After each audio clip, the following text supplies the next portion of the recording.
मंत्री बादल पत्रलेख जी और महागठबंधन जेएमएम के प्रत्याशी हाफिजुल हसन साहब जी, राजद झारखंड के प्रदेश अध्यक्ष अभय जी,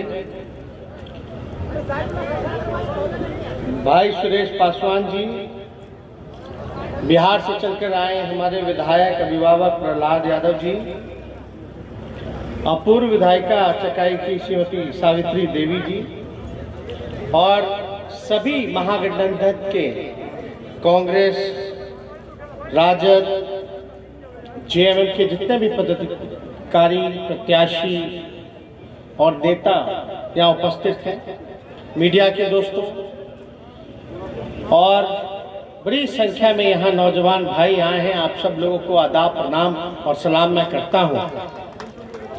आप सब लोग जानते हैं कि चुनाव होने वाला है। चुनाव की वजह भी आप लोग जान रहे हैं कि चुनाव क्यों हो रहा है। पिछले विधानसभा चुनाव में आप लोगों ने महरूम हाजी साहब को अपना मत देकर के विधानसभा भेजने का काम किया था। सबसे पहले उनके निधन पर आदरणीय लालू जी को काफी धक्का लगा है। हमारे पिता के पुराने साथी रहे, हमेशा से सुख दुख में उनके भागीदार बने रहे और पिछले चुनाव में विधानसभा के हमारी मुलाकात उनसे हुई थी। हमने उनके लिए चुनाव प्रचार भी किया था। सबसे पहले हम उनको श्रद्धांजलि अपने पिता की तरफ से, अपने पूरी पार्टी की तरफ से हम देना चाहेंगे। ईश्वर करे कि उनकी आत्मा को शांति मिले। अब चुनाव हो रहा है, प्रत्याशी बनाए गए उनके बेटे हिफाजुल साहब जी। अब आप लोगों को तय करना है कि आपका जो चुनाव था, चुनाव मतलब इलेक्शन, जिसको आपने इलेक्ट किया था, जिनको आपने विधानसभा भेजा था, क्या आपका निर्णय सही था कि नहीं था? आपका निर्णय बिल्कुल सही था। आपके निर्णय से महागठबंधन की सरकार बनी। हेमंत सोरेन जी उसका नेतृत्व कर रहे हैं। निर्णय क्यों सही था? बीजेपी से यहां लड़ाई।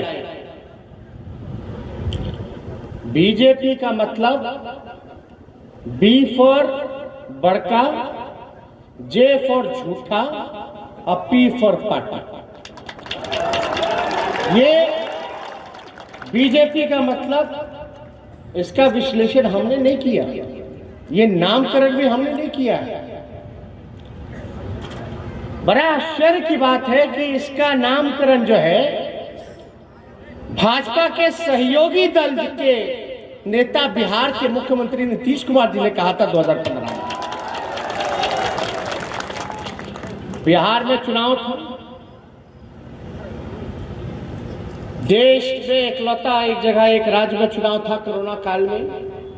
बीजेपी ने पूरी अपनी ताकत, आरएसएस ने पूरी अपनी ताकत, हमारी लड़ाई बिहार के मुख्यमंत्री, वहां के सरकार से, भारत सरकार के मंत्रियों से, प्रधानमंत्री से, कुछ बीजेपी मानसिकता वाले सोच के मीडिया वालों से, सीबीआई, ईडी, इनकम टैक्स से, इलेक्शन कमीशन से, सबसे लड़ते एक 32 साल का लड़का नौजवान अकेले चुनाव लड़ रहा था।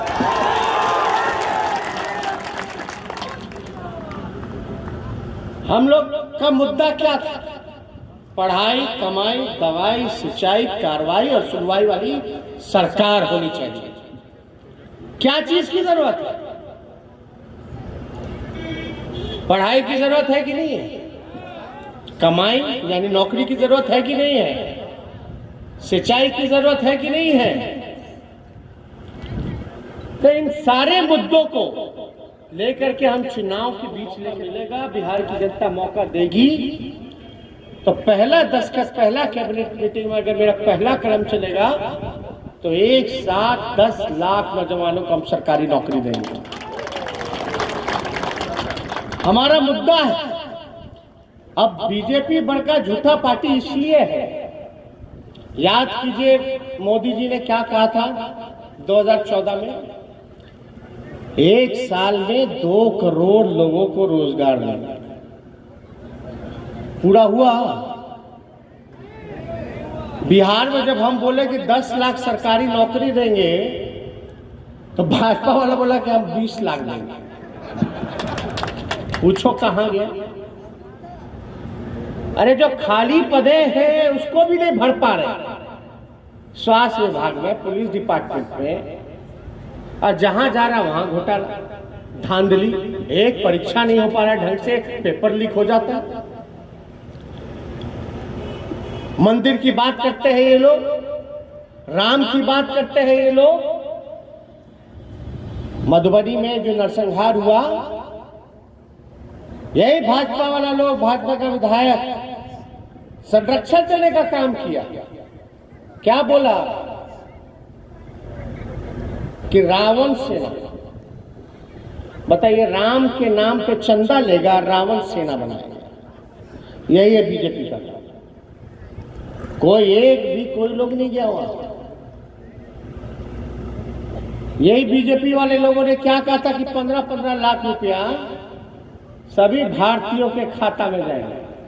तो अकाउंट खुलने लगा तो लोग उम्मीद में था कि भैया कुछ आए। कितना साल हो गया? 15 लाख मिला हर एक के खाता में।